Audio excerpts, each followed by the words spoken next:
Hi guys, and welcome back to my kitchen. Today we are going to be making tomato sauce, actually canning them, and this is a perfect way to preserve your tomatoes. In times like this, when tomatoes are getting out of season, they might become a bit more expensive in the grocery store. So this is a perfect opportunity to grab as much as you can and start canning them up. This is also a perfect hack for people who don't really have much time on their hands, like students, like me. This is something you can do over the weekend, and by the time you're done, you wouldn't have to worry about tomatoes for a very, very long time. So without further ado,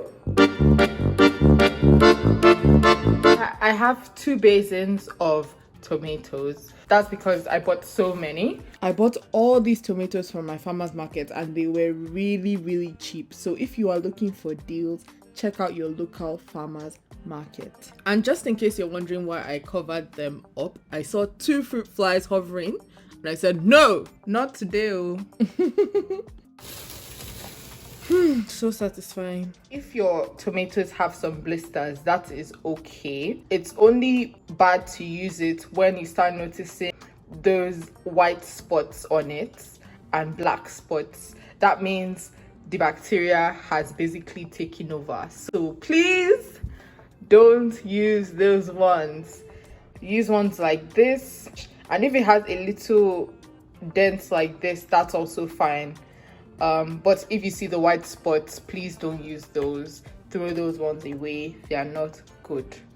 You'll be surprised that all these tomatoes are going to fit into these 3 jars, and you will need glass jars for this process. I have a link to glass jars in my description if you need one. Now, the first thing you do is boil water. Pour some tomatoes into the boiling water, and the reason you do this is because you want the skin to come off. Of course, this process is optional, but removing the skin helps to get a smoother consistency with your paste. After 10 minutes, dump your tomatoes in really cold water and give it a few minutes. You want to do this because first of all, you don't want to burn yourself, and secondly, it makes it so easy for the skin to come off. I mean, just look at it. It's already peeling, and once you slide your hand over the skin, it's off.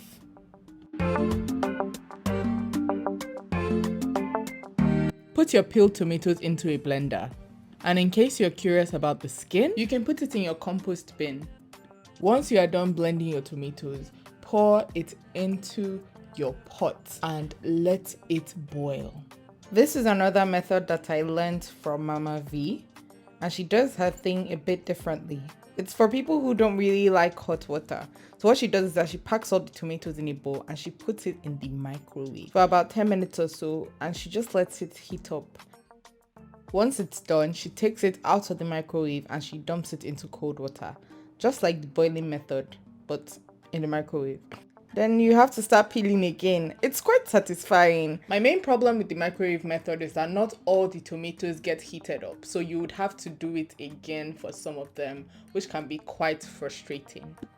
You guys should tell me, how long do tomatoes last in your house? I want you to think about this really well, okay? And let me know in the comments below.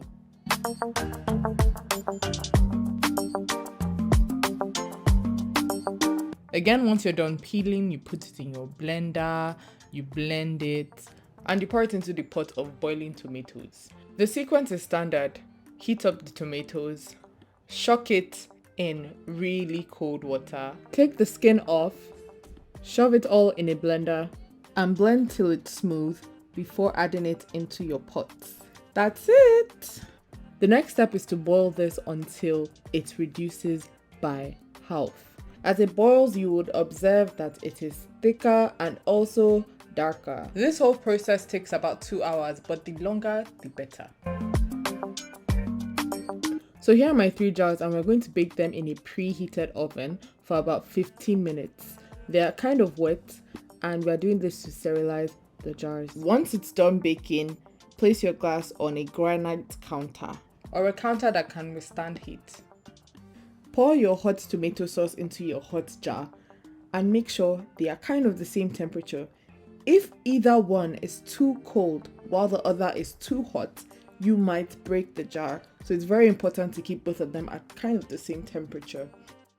Make sure you seal the jar and don't do what I did here. I put my hand on the jar. I was forming African mother hand. Hey? The thing burnt me. Oh, please use a cloth or protection so that you don't injure yourself. And that's it.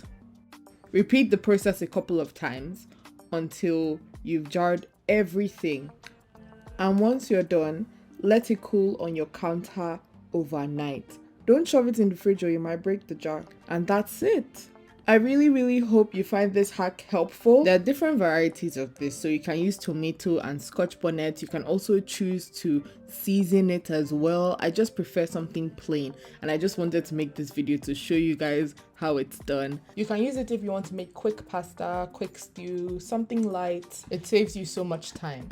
So we have come to the end of this video. If you are new to the channel, please subscribe and show some love by sharing with a foodie today. If you would like to see more of my student hacks, please let me know in the comments below and have a wonderful day. Bye!